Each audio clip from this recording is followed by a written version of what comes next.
മഴക്കാലത്ത് sunscreen use ചെയ്യേണ്ട കാര്യമുണ്ട്. എന്താണ് നിങ്ങളുടെ അഭിപ്രായം?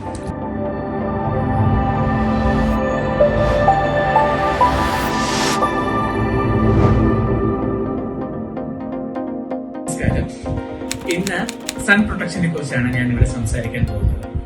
നമ്മുടെ നാട്ടില് നമുക്ക് പലപ്പോഴും തെറ്റിദ്ധാരണ ഉണ്ടാകുന്നതാണ് സൺ പ്രൊട്ടക്ഷൻ എങ്ങനെ ഉപയോഗിക്കണം എന്നുള്ളത്.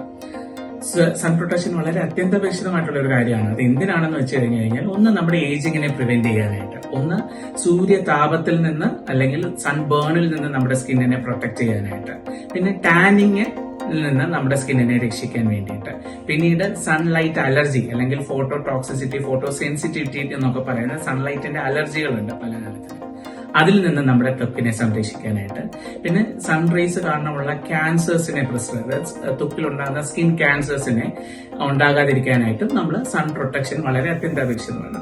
അപ്പൊ സൺ പ്രൊട്ടക്ഷൻ എങ്ങനെയൊക്കെ നമുക്ക് ചെയ്യാം? നമുക്ക് വളരെ കോമൺ ആയിട്ട് എല്ലാവരും കേൾക്കുന്ന 2-3 വാക്കുകളുണ്ട്. SPF, sun protection factor, PA rating. അപ്പൊ ഇങ്ങനത്തെ ഇതൊക്കെ എന്താണ് എന്നുള്ളത് ഒന്ന് ആധികാരികമായിട്ടൊന്ന് പറയാൻ വേണ്ടിയിട്ടാണ് ഈ ഒരു വീഡിയോ ചെയ്യുന്നത്. അപ്പൊ നമുക്ക് ആദ്യമായിട്ട് എത്ര തരം സൺസ്ക്രീൻസ് ഉണ്ടെന്നുള്ളത് അറിയാം. ഒന്ന് ഫിസിക്കൽ സൺസ്ക്രീൻസ് അല്ലെങ്കിൽ ഇനോർഗാനിക് സൺസ്ക്രീൻസ് എന്ന് പറയുന്നതാണ്. രണ്ടാമത് കെമിക്കൽ സൺസ്ക്രീൻസ് എന്ന് പറയുന്നതാണ്. ഇപ്പൊ ഇനോർഗാനിക് അല്ലെങ്കിൽ ഫിസിക്കൽ സൺസ്ക്രീൻ എന്ന് പറയുന്നത് പ്രധാനമായിട്ടും നമ്മൾ കോമൺ ആയിട്ട് മിനറൽ സൺസ്ക്രീൻസ് എന്ന് പറയും. അതായത് സിങ്ക് ഓക്സൈഡ് അല്ലെങ്കിൽ ടൈറ്റാനിയം ഡയോക്സൈഡ് എന്ന് പറയുന്ന മിനറലുകളാണ് ഇതിനകത്തായിട്ട് നമ്മൾ ഉദ്ദേശിച്ചത്. അപ്പം ഇത് ഉപയോഗിക്കുന്നതിനെയാണ് നമ്മൾ സൺ ബ്ലോക്ക് എന്ന് പറയുന്നത്. കാരണം ഇത് സിങ്ക് ഓക്സൈഡ് അല്ലെങ്കിൽ ടൈറ്റാനിയം ഡയോക്സൈഡ് നമ്മുടെ മുഖത്തേക്ക് പരട്ടുമ്പോഴത്തേക്ക് ഇത് റിഫ്ലക്ട് ചെയ്യും, ഒരു ഫിസിക്കൽ മിറർ പോലെ ആക്ട് ചെയ്യും, ബ്ലോക്ക് ചെയ്ത് റിഫ്ലക്ട് ചെയ്യും സൂര്യപ്രകാശത്തിനെ. അപ്പോൾ നമുക്ക് സൺ പ്രൊട്ടക്ഷൻ കിട്ടും.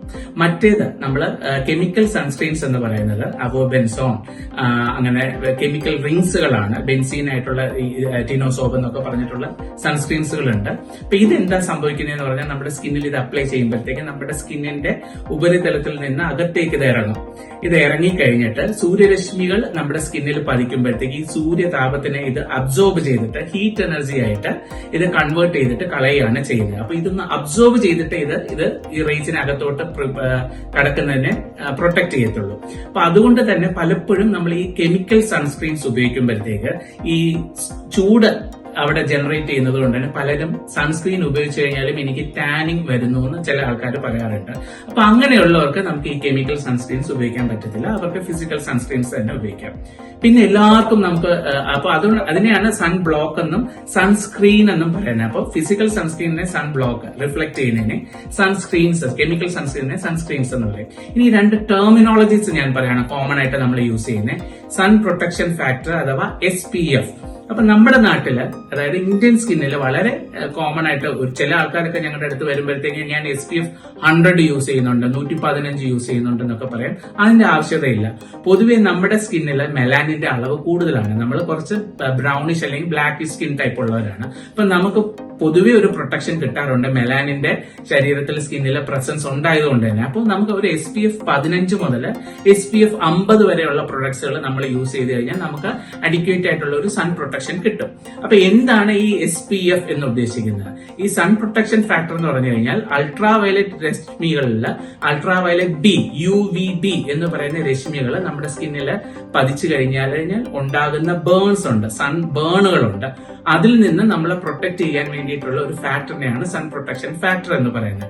ഉദാഹരണത്തിന് ഞാൻ പറയുകയാണെങ്കിൽ ഒരു SPF 20 ഉള്ള ഒരു സൺസ്ക്രീൻ ആണ് നമ്മൾ ഉപയോഗിക്കുന്നതെങ്കിൽ ഈ SPF 20 ഉള്ള ഒരു സൺസ്ക്രീൻ പുരട്ടി കഴിഞ്ഞു കഴിഞ്ഞാൽ അത് SPF 20 പുരട്ടാത്ത ഒരാളെക്കാട്ടിലും 20 മിനിറ്റ് നമ്മൾ കൂടുതൽ നമുക്ക് ബേൺ അടിക്കണം. അപ്പൊ നമ്മൾ വെയിലത്ത് നിന്ന് കഴിഞ്ഞു കഴിഞ്ഞാൽ ബേൺസ് വരത്തില്ല. 20 മിനിറ്റ് നമ്മൾ കൂടുതൽ നിന്ന് കഴിഞ്ഞു കഴിഞ്ഞാലും ഇത് ബേൺസ് വരത്തില്ല എന്നുള്ള ഒരു പ്രൊട്ടക്റ്റീവ് ഫാക്ടറാണ് അത്. അപ്പൊ ഒരു 40 SPFന്റെ നമ്മൾ ഉപയോഗിക്കുകയാണെങ്കിൽ 40 മിനിറ്റ് വരെ പ്രൊട്ടക്ഷൻ കിട്ടും. അത്രയേ കിട്ടത്തുള്ളൂ. അതുകൊണ്ട് തന്നെ സൺസ്ക്രീന് വീണ്ടും അപ്ലൈ ചെയ്യുന്നതിന്റെ ആവശ്യകത വളരെ ഇമ്പോർട്ടന്റ് ആണ്. രണ്ടാമത്തെ ഒരു കാര്യം എന്ന് പറഞ്ഞു കഴിഞ്ഞാൽ, ഇതിപ്പോ ഞാൻ പറഞ്ഞ SPF ഫാക്ടർ എന്ന് പറഞ്ഞാൽ അൾട്രാവയലറ്റ് B രശ്മികളുടെ കാര്യമാണ്. ഇനി അൾട്രാവയലറ്റ് A രശ്മികളെ കുറിച്ചാണ് ഞാൻ പറയുന്നത്. UVA രശ്മികളാണ് നമ്മുടെ സ്കിന്നിൽ ഡാർക്കനിങ് ഉണ്ടാക്കുന്നത്. അത് പെർസിസ്റ്റന്റ് പിഗ്മെന്റ് ഡാർക്കനിങ് അല്ലെങ്കിൽ PPD എന്ന് പറഞ്ഞിട്ടുള്ള ഒരു പാരാമീറ്റർ വെച്ചിട്ടാണ് നമ്മുടെ സ്കിന്നിൽ ഇത് എത്ര കരിവാളിപ്പ് ഉണ്ടാക്കുന്നു എന്നുള്ളതനുസരിച്ചിട്ടാണ് UV റേസിനെ നമ്മൾ ഗ്രേഡ് ചെയ്യുന്നത്. അപ്പൊ അതിനുള്ള ഗ്രേഡിംഗ് സിസ്റ്റമാണ് സൺ പ്രൊട്ടക്ഷൻ ഫാക്ടർ പോലെ അത് UVB ആണെങ്കിൽ ഈ UVA അൾട്രാവയലറ്റ് A രശ്മികൾക്കുള്ള ഗ്രേഡിംഗ് ആണ് PA എന്ന് പറയുന്നത്. അപ്പൊ അത് PA+ ഉണ്ട്, PA++ ഉണ്ട്, 2+ ഉണ്ട്, PA3+ ഉണ്ട്, PA4+ ഉണ്ട്. അപ്പൊ ഒരുപാട് നമ്മൾ ടാൻഡ് ആവുന്ന സ്കിന്നാണ്, ഒരുപാട് നമ്മൾ അൾട്രാവയലറ്റ് A രശ്മികൾ സ്കിന്നിൽ നമ്മുടെ പതിയുന്നതാണ്. കാരണം അൾട്രാവയലറ്റ് A രശ്മികൾ എന്ന് പറഞ്ഞാൽ പലർക്കുമുള്ള ഒരു തെറ്റിദ്ധാരണ ഞാൻ വെളിയിൽ ഇറങ്ങുമ്പോൾ മാത്രം സൺസ്ക്രീൻ ഇട്ടാൽ മതിയല്ലോ എന്നുള്ളതാണ്. അൾട്രാവയലറ്റ് B രശ്മികൾ ഒരു പരിധി വരെ ഈ പറഞ്ഞത് ശരിയാണ്. പക്ഷേ അൾട്രാവയലറ്റ് A രശ്മികൾ എന്ന് പറഞ്ഞാൽ നമ്മുടെ വീട്ടിനകത്ത് ഇരുന്ന് കഴിഞ്ഞാൽ ജനൽ പാളിയിലൂടെ വരെ ഉള്ളിലോട്ട് അകത്തോട്ട് കയറി വന്നിട്ട് നമുക്ക് ഡാർക്കനിങ് ഉണ്ടാക്കാവുന്ന ഒരു അൾട്രാവയലറ്റ് രശ്മികളാണ് അൾട്രാവയലറ്റ് A എന്ന് പറയുന്നത്. അപ്പൊ അതുകൊണ്ട് തന്നെ നമുക്ക് പിഗ്മെന്റേഷൻ ഡിസോർഡർ അല്ലെങ്കിൽ കരിവാളിപ്പുള്ള അല്ലെങ്കിൽ ടാനിങ് ഉള്ള കരിവാളിപ്പ് ഉണ്ടാക്കുന്ന അസുഖങ്ങൾ അല്ലെങ്കിൽ കരിമംഗല്യം, കരിമ്പുള്ളികൾ പോലുള്ളവർക്കൊക്കെ നമ്മൾ സൺ പ്രൊട്ടക്ഷൻ പറയുമ്പോൾ ഇവരെല്ലാവരും നമ്മുടെ അടുത്ത് ചോദിക്കുന്ന ഒരു കാര്യമാണ്, ഞാൻ ഡോക്ടറെ പുറത്തിറങ്ങാറില്ല, പുറത്തിറങ്ങുമ്പോൾ മാത്രം സൺസ്ക്രീൻ പോരാ. അപ്പൊ ഇങ്ങനെയുള്ള ആൾക്കാർ വീട്ടിനകത്തിരിക്കുകയാണെങ്കിൽ കൂടിയും ഈ UVA രശ്മികൾ അതായത് ഡാർക്കനിങ് ഉണ്ടാക്കുന്ന അൾട്രാവയലറ്റ് A രശ്മികളിൽ നിന്ന് അവരുടെ സ്കിന്നിനെ പ്രൊട്ടക്ട് ചെയ്യേണ്ടതാണ്. അപ്പൊ അത് കഴിവതും ഒരു 3+ അല്ലെങ്കിൽ ഒരു 4+ റേറ്റിംഗ് ഉള്ള ഒരു സൺ പ്രൊട്ടക്ഷൻ ഫാക്ടർ വേണം നമ്മൾ യൂസ് ചെയ്യാനായിട്ട്. അപ്പൊ ഇതാണ് നമ്മൾ അൾട്രാവയലറ്റ് A രശ്മികൾ അൾട്രാവയലറ്റ് B രശ്മികളിൽ നിന്ന് നമ്മുടെ സൺ പ്രൊട്ടക്ഷൻ കിട്ടുന്ന കാര്യങ്ങൾ. ഇതിൽ A രശ്മികളും B രശ്മികളിൽ നിന്ന് നമ്മൾ കൃത്യമായിട്ട് പ്രൊട്ടക്ഷൻ എടുത്താൽ മാത്രമേ നമ്മുടെ ഏജിങ്ങിനെയും നമ്മുടെ ബേണിങ്ങിനെയും സൺ ബേണിനെയും പിന്നെ സ്കിൻ ക്യാൻസർ പ്രൊട്ടക്ഷനെയും എല്ലാം നമുക്ക് പ്രിവെന്റ് ചെയ്യാൻ പറ്റത്തുള്ളൂ. അപ്പോൾ ഇതിനെയാണ് നമ്മൾ ഒരു ബ്രോഡ് സ്പെക്ട്രം സൺസ്ക്രീൻ എന്ന് പറയുന്നത്. എന്നാൽ ഈ സ്പെക്ട്രം കുറച്ചും കൂടെ നമുക്ക് നീട്ടാൻ പറ്റും. ഉദാഹരണത്തിന് വിസിബിൾ ലൈറ്റ്, അതായത് നമുക്ക് പ്രകാശം കാണുന്ന രശ്മികളെയാണ് നമ്മൾ വിസിബിൾ ലൈറ്റ് എന്ന് പറയുന്നത്. പിന്നെ ഇൻഫ്രാറെഡ് റേസ് ഉണ്ട്, അതായത് ഇൻഫ്രാറെഡ് തരംഗങ്ങളിൽ നിന്നുണ്ടാകുന്ന രശ്മികൾ. പിന്നെ ബ്ലൂ ലൈറ്റ്, അതായത് നമ്മുടെ ഗാഡ്ജറ്റ്സ്, മൊബൈല്, നമ്മുടെ കമ്പ്യൂട്ടർ, TV ഇതുപോലുള്ള ഇതിൽ നിന്ന്. പിന്നെ ചൂടിൽ നിന്ന് വരുന്ന ഇൻഫ്രാറെഡ് റേസ്, അപ്പൊ നമ്മൾ അടുപ്പിന്റെ അടുത്ത് അല്ലെങ്കിൽ ഗ്യാസിന്റെ അടുത്ത് നിൽക്കുന്ന ആൾക്കാർ, ചൂടത്ത് നിന്ന് ജോലി ചെയ്യുന്ന ആൾക്കാർ, അപ്പൊ ഇതിൽ നിന്നെല്ലാം നമുക്ക് ഈ റേസ് വന്നു കഴിഞ്ഞാൽ ഇതെല്ലാം ഡാർക്കനിങ് ഉണ്ടാക്കുന്നതാണ്, അതായത് പിഗ്മെന്റ്സ് ഉണ്ടാക്കുന്നതാണ് സ്കിന്നിനകത്ത്. അപ്പൊ നമുക്ക് ഒരു പിഗ്മെന്ററി ഡിസോർഡർ ഉള്ള ആളാണ്, അതായത് സണ്ണിൽ നിന്ന് നമുക്ക് ബേൺസിൽ നിന്നല്ല പ്രൊട്ടക്ട് ചെയ്യേണ്ടത്, നമുക്ക് കരിവാളിപ്പ് പ്രൊട്ടക്ട് ചെയ്യണം, ഏജിങ് പ്രൊട്ടക്ട് ചെയ്യണം, കരിമ്പുള്ളികൾ പ്രൊട്ടക്ട് ചെയ്യണം എന്നുണ്ടെങ്കിൽ ഇതിന്റെ സ്പെക്ട്രം നമ്മൾ കുറച്ചും കൂടെ വൈഡർ ആക്കണം. അപ്പോൾ ഈ ഇൻഫ്രാറെഡ് റേസ്, വിസിബിൾ ലൈറ്റ്, പിന്നെ ഞാൻ ഈ പറഞ്ഞ പോലെ നമ്മുടെ ബ്ലൂ ലൈറ്റ്, ഇതിൽ നിന്നെല്ലാം നമ്മൾ പ്രൊട്ടക്ഷൻ വേണ്ടിയിട്ടുള്ള സൺസ്ക്രീനും ഇന്ന് മാർക്കറ്റിൽ അവൈലബിൾ ആണ്. അപ്പൊ അതിനനുസരിച്ചുള്ള ഒരു സൺസ്ക്രീൻ യൂസ് ചെയ്ത് കഴിഞ്ഞാൽ നമുക്ക് കുറച്ചും കൂടെ ബെനിഫിറ്റ് കിട്ടും. ഇനി നമുക്ക് ഏതൊക്കെ തരം സൺസ്ക്രീൻസുകൾ നമുക്ക് മാർക്കറ്റിൽ അവൈലബിൾ ആണ്, നമ്മൾ എങ്ങനെ ഉപയോഗിക്കാം എന്നുള്ളത് പറയാം. സൺസ്ക്രീൻസ് നമുക്ക് ഞാൻ പറഞ്ഞു പുരട്ടുന്നതാണ് നമ്മൾ ഏറ്റവും കൂടുതൽ ഉപയോഗിക്കുന്നത്. അപ്പോൾ പുരട്ടുന്നതിൽ തന്നെ പലതരം പ്രിപ്പറേഷൻസ് നമുക്ക് മാർക്കറ്റിൽ അവൈലബിൾ ആണ്. ഉദാഹരണത്തിന് ജെൽ സൺസ്ക്രീൻസ് ഉണ്ട്, ലോഷൻസ് ഉണ്ട്, ക്രീംസ് ഉണ്ട്, പിന്നെ അതേപോലെ സ്പ്രേസ് ഉണ്ട്, സൺസ്ക്രീൻ സ്റ്റിക്സുകളുണ്ട്, സൺസ്ക്രീൻ പൗഡേഴ്സ് ഉണ്ട്. അങ്ങനെ പലതരം ഫോർമുലേഷൻസ് നമുക്ക് അവൈലബിൾ ആണ്. ഇത് കൂടാതെ തന്നെ നമുക്ക് ഉള്ളിലോട്ട് കഴിക്കുന്ന രീതിയിൽ സൺ പ്രൊട്ടക്ഷൻ കിട്ടുന്ന ഇന്റേണൽ സൺസ്ക്രീൻസ് ഉണ്ട്, നമ്മുടെ ഡിഫൻസ് മെക്കാനിസത്തിന് വേണ്ടിയിട്ടുള്ള. അപ്പൊ അതിൽ നമുക്ക് പ്രധാനമായിട്ട് നമ്മൾ പറയുന്ന ഉള്ളിലോട്ട് കഴിക്കുന്ന സൺസ്ക്രീൻ പ്രൊട്ടക്ഷൻ കിട്ടുന്ന 2-3 ആന്റി ഓക്സിഡൻസ് എന്ന് പറയുന്നത്, ഒന്ന് ലൈക്കോപീൻ എന്ന് പറഞ്ഞ സാധനം, പിന്നെ വൈറ്റമിൻ C, പിന്നെ പോളിപോഡിയം ല്യൂക്കോട്ടോമസ് എന്നൊക്കെ പറഞ്ഞിട്ടുള്ള 2-3 ആന്റി ഓക്സിഡൻസ് ആണ് സൂര്യതാപത്തിൽ നിന്നും സൂര്യരശ്മികളിൽ നിന്നും നമ്മുടെ സ്കിന്നിനെ പ്രൊട്ടക്ട് ചെയ്യാനായിട്ട് നമ്മൾ ഉള്ളിലോട്ട് കഴിക്കുന്ന സാധനങ്ങൾ. ബാക്കി നമുക്ക് പുറമെ പുരട്ടുന്ന കാര്യങ്ങൾ നമ്മൾ ഓൾറെഡി ഇപ്പൊ പറഞ്ഞു കഴിഞ്ഞായിരുന്നു. അപ്പൊ ഇതിൽ ഏതാണ് നമുക്ക് ഉപയോഗിക്കേണ്ടത് എന്നുള്ളതും കൂടെ നമുക്കറിയാം. ഇപ്പൊ നമ്മുടെ എല്ലാവരുടെയും സ്കിന്ന് പലതും പലതരത്തിലാണ്. അപ്പൊ പലരും ചോദിക്കുന്ന ഒരു കാര്യമാണ്, ഡോക്ടറെ ഞാൻ ഇങ്ങനെ ഓൺലൈനിൽ കാണുന്ന സൺസ്ക്രീൻ ഞാൻ യൂസ് ചെയ്യുന്നുണ്ട്, പക്ഷേ സൺസ്ക്രീൻ യൂസ് ചെയ്തപ്പോൾ എനിക്ക് ഒരുപാട് പിമ്പിൾസ് വന്നു, ബ്രേക്ക് ഔട്ട്സ് വന്നു. അതുകൊണ്ടാണ് നമുക്ക് ആർക്ക് ഏത് തരത്തിലുള്ള സൺസ്ക്രീൻ യൂസ് ചെയ്യണം എന്നുള്ളത് ഒരു പ്രൊഫഷണൽ ഹെൽപ്പ്, ഒരു ഡോക്ടറിന്റെ ഹെൽപ്പ് നമ്മൾ തേടണം. അല്ലെങ്കിൽ അവർക്ക് ബ്രേക്ക് ഔട്ട്സ് വരും, അല്ലെങ്കിൽ അവർ പറയുന്ന സൺസ്ക്രീൻ ഉപയോഗിക്കുമ്പോൾ ഒന്നും കൂടെ കറുപ്പ് വരും, ചൂട് കൂടുതലായിട്ട് വരും, സ്വെറ്റ് ചെയ്യും. ഇതൊക്കെ അങ്ങനെ അവർ പല കംപ്ലൈന്റുകൾ പറയാറുണ്ട്. അപ്പൊ അവിടെ നമുക്കൊരു പ്രൊഫഷണൽ ഹെൽപ്പ് ആവശ്യകതയാണ്. അപ്പൊ എല്ലാവർക്കും നമുക്ക് ജെൽ ഫോർമുലേഷൻ പറ്റത്തില്ല, എല്ലാവർക്കും ലോഷൻ ഫോർമുലേഷൻ പറ്റത്തില്ല. പിന്നെ നമ്മൾ പൊതുവെ ഈ സൺസ്ക്രീനിന്റെ സ്പ്രേസ് യൂസ് ചെയ്യുന്നതെന്ന് പറഞ്ഞാൽ ബോഡിക്ക് വേണ്ടിയിട്ടാണ് ലോഷൻസും. മുഖത്തേക്ക് അല്ലെങ്കിൽ എക്സ്പോസ്ഡ് ആകുന്നിടത്ത് നമ്മൾ ജെല്ല്, ലോഷൻസ് അല്ലെങ്കിൽ അല്ലെങ്കിൽ സ്റ്റിക്കുകൾ അല്ലെങ്കിൽ പൗഡേഴ്സും ഒക്കെയാണ് യൂസ് ചെയ്യുന്നത്. പക്ഷേ ഈ പൗഡേഴ്സും സ്റ്റിക്കും ഒന്നും നമ്മൾ ആദ്യം ഇനിഷ്യലി നമ്മൾ കൊടുക്കുന്ന കാര്യങ്ങളല്ല. ഞാൻ പറഞ്ഞു, ഒരു സൺസ്ക്രീൻ നമ്മൾ ഉപയോഗിച്ച് കഴിഞ്ഞു കഴിഞ്ഞാൽ 2-2.5-3 മണിക്കൂർ വരെ അതിന്റെ പ്രൊട്ടക്ഷൻ കിട്ടത്തുള്ളൂ. അപ്പൊ വീണ്ടും വീണ്ടും നമ്മൾ സൺസ്ക്രീൻ റീ അപ്ലൈ ചെയ്യണം. അങ്ങനെ റീ ആപ്ലിക്കേഷന് വേണ്ടിയിട്ട് പറ്റിയ ഒരു കാര്യങ്ങളാണ് സൺസ്ക്രീൻ സ്റ്റിക്കുകൾ അല്ലെങ്കിൽ സൺസ്ക്രീൻ പൗഡേഴ്സ്. അപ്പൊ ഒരുപാട് ഓയിലി ആയിട്ടുള്ള ആൾക്കാരാണെങ്കിൽ നമ്മൾ സൺസ്ക്രീൻ പൗഡേഴ്സ് വീണ്ടും വീണ്ടും റീ അപ്ലൈ ചെയ്യാൻ പറ്റും. അല്ലെങ്കിൽ സ്റ്റിക്കുകളാണെങ്കിൽ നമ്മൾ വിയർത്തു പോകുന്ന ആൾക്കാരാണെങ്കിൽ ഇത് പറ്റും. പിന്നെ ഒരു കാര്യമാണ്, നമ്മൾ ഒരുപാട് വിയർക്കുന്ന ആൾക്കാരാണ്, നമ്മുടെ ജോലി നമ്മൾ വിയർക്കുന്ന ജോലിയിൽ ചെയ്യുന്ന ആൾക്കാരാണ്, നമ്മൾ സ്വിം ചെയ്യുന്ന ആൾക്കാർ, അപ്പോഴൊക്കെ നമുക്ക് സൺ പ്രൊട്ടക്ഷൻ വേണം. കാരണം ഇപ്പം ബീച്ചിൽ പോകുന്ന ആൾക്കാരാണ്, ഇപ്പൊ സ്വിം ചെയ്യുമ്പോൾ സ്വെറ്റ് ചെയ്യുമ്പോഴും ഒക്കെ നമ്മുടെ സൺസ്ക്രീൻ പ്രൊട്ടക്ഷൻ പോകും. അപ്പോൾ നമുക്ക് ഇങ്ങനെ വാട്ടർ റെസിസ്റ്റന്റ് ആയിട്ടുള്ള സൺസ്ക്രീൻസ് നമുക്ക് അവൈലബിൾ ആണ്. അത് നമുക്ക് ഉപയോഗിച്ച് കഴിഞ്ഞാൽ കുറച്ചും കൂടെ പ്രൊട്ടക്ഷൻ കിട്ടും. പക്ഷെ ഇത് എടുത്തു കഴിഞ്ഞു കഴിഞ്ഞാലും നമ്മൾ ഈ വാട്ടർ റെസിസ്റ്റന്റ് ആയിട്ടുള്ള സൺസ്ക്രീൻ ഉപയോഗിക്കുന്നത് 40 മുതൽ 80 മിനിറ്റ് ഇടവിട്ട് റീ അപ്ലൈ ചെയ്യണം. വിയർക്കുന്ന ആൾക്കാരാണ് അല്ലെങ്കിൽ നമ്മൾ വെള്ളത്തിലാണ് ജോലി ചെയ്യുന്നതെങ്കിൽ, എന്നാൽ മാത്രമേ ആ പ്രൊട്ടക്ഷൻ നമുക്ക് കിട്ടത്തുള്ളൂ. നമ്മളൊരു സൺ ബാത്തിങ്ങിനൊക്കെ പോകും. ഇനി സൺസ്ക്രീൻ എങ്ങനെ ഉപയോഗിക്കണം എന്ന് ഞാനൊന്ന് പറഞ്ഞു തരാം. നമുക്കറിയാം, സൺസ്ക്രീൻസ് നമുക്ക് പല ഫോർമുലേഷൻസ് അവൈലബിൾ ആണ്. ജെല്ലുകളുണ്ട്, ക്രീമുകളുണ്ട്, ലോഷൻസ് ഉണ്ട്. പൊതുവേ നമ്മൾ ക്രീമുകളും ജെല്ലുകളും ആണ് ഫേസിൽ ഉപയോഗിക്കുന്നത്. ലോഷൻസ് ശരീരത്തിലേക്കാണ് ലോഷൻസും സ്പ്രേസും ഉപയോഗിക്കുന്നത്. അപ്പോൾ എത്ര എമൗണ്ട് എടുക്കണം, എത്ര ഇടവിട്ട് നമ്മൾ പുരട്ടണം എന്ന് പലർക്കും ചിന്താഗതി, എല്ലാവർക്കും സംശയം വരുന്നതാണ്. അങ്ങനെ വേണോ, വീണ്ടും റീ അപ്ലൈ ചെയ്യണോ, ഞാൻ ഓഫീസിൽ പോകുമ്പോൾ വീണ്ടും അപ്ലൈ ചെയ്യണോ എന്നുള്ളവർ പലർക്കും തോന്നൽ വരും. അപ്പോൾ അതിനെ കുറിച്ചാണ് ഞാനിപ്പോൾ ഒരു ആധികാരികമായിട്ടൊന്ന് പറഞ്ഞു തരാനായിട്ട് ഉദ്ദേശിക്കുന്നത്. അപ്പൊ നമ്മൾ ഉപയോഗിക്കുന്ന സൺസ്ക്രീൻ ജെൽ ആണെങ്കിലും ക്രീം ആണെങ്കിലും ഫേസിലേക്ക് ഇടേണ്ട നമ്മുടെ അളവ് എന്ന് പറയുന്നത് നമ്മുടെ 2 ഫിംഗർ ലെങ്ത് ആണ് എടുക്കേണ്ടത്. അല്ലെങ്കിൽ നമ്മളൊരു സ്പൂൺ, ഒരു ചെറിയ ടീസ്പൂൺ ഉണ്ടല്ലോ, ഒരു കുഞ്ഞു ടീസ്പൂണിന്റെ ഒരു ഫുൾ ടീസ്പൂണാണ് നമ്മൾ ഫുൾ ഫേസിലേക്ക് അപ്ലൈ ചെയ്യേണ്ടതെന്ന് നമ്മൾ കോമൺ ആയിട്ട് പറയുന്നത്. ഈ 2 രീതിയിലാണ് നമ്മൾ പറഞ്ഞു കൊടുക്കുന്ന ആൾക്കാർക്ക്. അപ്പോൾ ഇത് ഒരു തവണ പുരട്ടി കഴിഞ്ഞു കഴിഞ്ഞാൽ നമുക്ക് ഒരു 2 മുതൽ 3 മണിക്കൂർ വരെ നമുക്ക് ഇതിന്റെ പ്രൊട്ടക്ഷൻ കിട്ടത്തുള്ളൂ.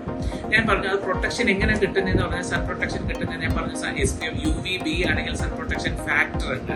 അപ്പൊ നമ്മൾ ഒരു ഉദാഹരണത്തിന് ഒരു സൺ പ്രൊട്ടക്ഷൻ ഫാക്ടർ നമ്മൾ ഒരു 20 SPF ഉള്ള ഒരു ക്രീം ഇടുകയാണെങ്കിൽ, നമ്മൾ ക്രീം ഇടാത്ത ഒരാളിൽ നിന്നും നമ്മുടെ സൂര്യരശ്മി പതിക്കുന്ന സ്ഥലത്ത് പൊള്ളൽ ഉണ്ടാകാതിരിക്കാനായിട്ടുള്ള ചാൻസ് 20% ക്രീം ഇട്ട് കഴിഞ്ഞു കഴിഞ്ഞാൽ ഒരു 97% ആൾക്കാരിലും ഒരു 2-3 മണിക്കൂറത്തേക്ക് നമ്മൾ ഇത് പുരട്ടി കഴിഞ്ഞു കഴിഞ്ഞാൽ നമുക്ക് പൊള്ളൽ ഉണ്ടാകില്ല. അപ്പൊ അതുകൊണ്ടാണ് നമ്മൾ ഇത് വീണ്ടും റീ അപ്ലൈ ചെയ്യണം. അപ്പൊ നമ്മുടെ സ്കിൻ ടൈപ്പിൽ നമുക്കൊരു SPF 15 മുതൽ SPF 50 വരെ ഉള്ള സൺസ്ക്രീൻസ് ഉപയോഗിക്കാം. പക്ഷെ എവരി 2 to 3 hours നമ്മൾ റീ അപ്ലൈ ചെയ്യണം.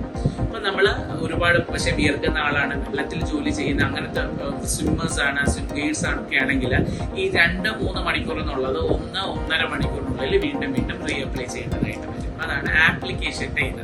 എത്ര അളവെന്നുള്ളതും ഞാൻ പറഞ്ഞു തന്നിട്ടുണ്ട്. അപ്പൊ ഇങ്ങനെ നമ്മൾ മിനിമം തോതിൽ സൺ പ്രൊട്ടക്ഷൻ എടുത്തു കഴിഞ്ഞാൽ മാത്രമേ ഇത് കൃത്യമായിട്ടുള്ള ബെനിഫിറ്റ്സ് നമുക്ക് കിട്ടത്തുള്ളൂ. പക്ഷെ പലപ്പോഴും നമ്മുടെ നാട്ടിൽ ഇത് ചെയ്യാറില്ല. രാവിലെ ഒരു നേരം മാത്രമേ പൊതുവെ ആൾക്കാർ യൂസ് ചെയ്യാറുള്ളൂ. അതും ഒരു കടലയുടെ വലുപ്പത്തിലോ ഒരു പയറിന്റെ വലുപ്പത്തിലോ ഒക്കെ മാത്രമായിരിക്കും സൺസ്ക്രീൻ യൂസ് ചെയ്യുന്നത്. അപ്പോൾ ഞാൻ സൺസ്ക്രീൻ യൂസ് ചെയ്യുന്നുണ്ടെന്ന് പലരും പറയാറുണ്ട്, പക്ഷെ അഡിക്വേറ്റ് ആയിട്ട് യൂസ് ചെയ്യാറില്ല. പിന്നെ ഇതിന്റെ കൂടെ മറ്റ് സാധനങ്ങൾ ഉപയോഗിക്കാമോ? എല്ലാവർക്കും തോന്നുന്നതാണ്, ഞാൻ സൺസ്ക്രീൻ ആദ്യം ഉപയോഗിക്കണോ അവസാനം ഉപയോഗിക്കണോ? ഇപ്പൊ നമ്മളിപ്പം ഒരു മുഖക്കുരു ഉള്ള ഒരാൾക്ക് നമുക്ക് സൺസ്ക്രീൻ ഉപയോഗിക്കാം, തീർച്ചയായിട്ടും ഉപയോഗിക്കാം. പക്ഷെ നമ്മുടെ മുഖക്കുരുവിന്റെ മരുന്ന് പുരട്ടി കഴിഞ്ഞതിന്റെ ഏറ്റവും അവസാനം മാത്രമായിരിക്കും സൺസ്ക്രീൻ അവരെ അഡ്വൈസ് ചെയ്യാനായിട്ട് പറയുന്നത്.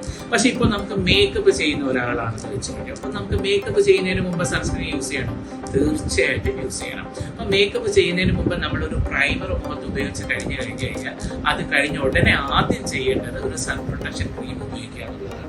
അപ്പൊ അവിടെയും സൺ പ്രൊട്ടക്ഷൻ ഉപയോഗിച്ചതിന് പുറത്ത് വേണം നമ്മൾ മേക്കപ്പ് യൂസ് ചെയ്യാനായിട്ട്. അപ്പോൾ ഈ 2 രീതിയിലും നമ്മൾ ഉപയോഗിക്കുന്ന ഡെയിലി ആയിട്ട് ഉപയോഗിക്കുന്ന മോയ്സ്ചറൈസിങ് ക്രീംസോ അല്ലെങ്കിൽ നമ്മൾ പിഗ്മെന്റേഷന് വേണ്ടിയിട്ട് ഉപയോഗിക്കുന്ന ക്രീംസോ മറ്റ് സിറംസോ ഒക്കെ ഉപയോഗിക്കുവാണെങ്കിലും സൺസ്ക്രീൻ പുരട്ടാം. അവിടെ സൺസ്ക്രീൻ ലാസ്റ്റ് ആയിട്ട് പുരട്ടുക. ഇല്ല, നമ്മളൊരു മേക്കപ്പ് ചെയ്യുകയാണെങ്കിൽ അതിന് മുന്നോടിയായിട്ട് നമ്മൾ സൺസ്ക്രീൻ പുരട്ടണം. കുട്ടികളിൽ സൺസ്ക്രീൻ ഉപയോഗിക്കേണ്ട കാര്യമാണ് എല്ലാ മാതാപിതാക്കൾക്കുമുള്ള ഒരു സംശയമാണ്.